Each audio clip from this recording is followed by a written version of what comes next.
je pense que c'est pas nouveau dans leur univers, mais il y a toujours des choses très dansantes et puis à la fois une espèce de mélancolie.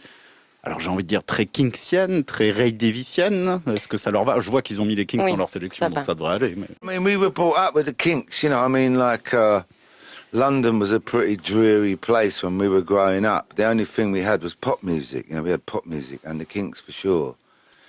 And I think it was, well, I know it was the geezer from the Pet Shop Boys. What's his name? Neil Tennant. Neil Tennant said to me, pathos. It's a Greek word.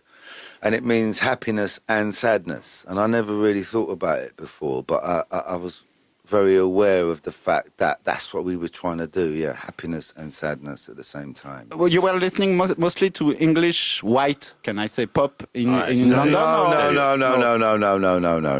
Mike, tell them when you first heard Israelites by Desmond Dekker. Israelites, I was about 7 years old, maybe. This might be slight. I'm not quite sure how old I was. We were going camping.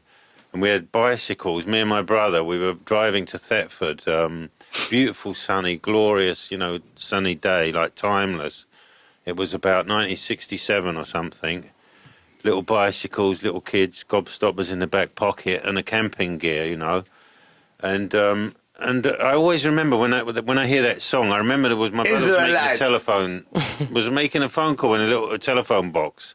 And it's like a timeless moment, and that music was playing, yeah. So in those days, you used to have little transistor radios that you could take with you.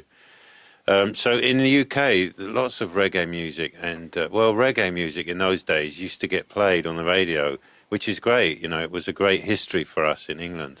London is a really grey, dreary place to be brought up, but you think of the bands, man.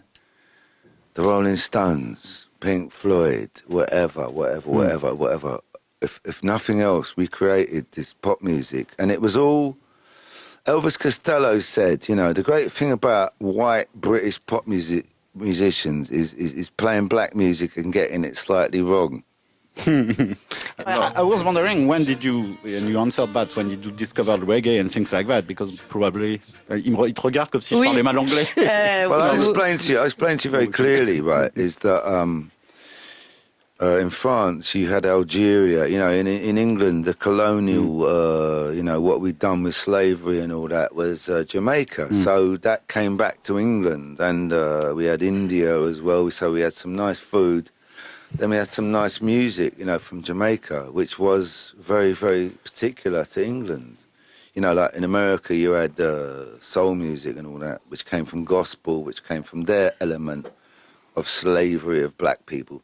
You know, for whatever better or for worse, we got reggae music. When we were kids, there was reggae music on the radio, man. There was reggae music in the streets. Yeah, it was part of our lives. There is something hysterical when people listen to One Step Beyond. Did you listen, when you listened back in days to Prince Buster version, did you went crazy also, or did you just put something more in that song that would make people dance?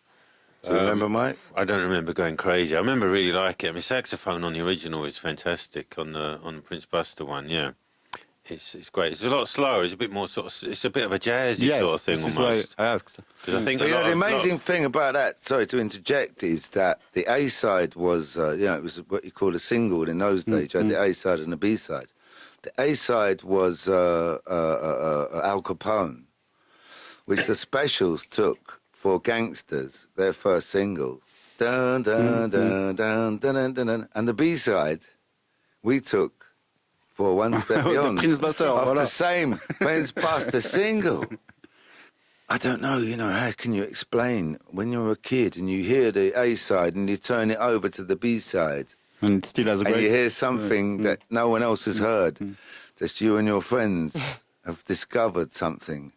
And One Step Beyond was something we discovered that nobody else knew. No, I don't think at that time, no.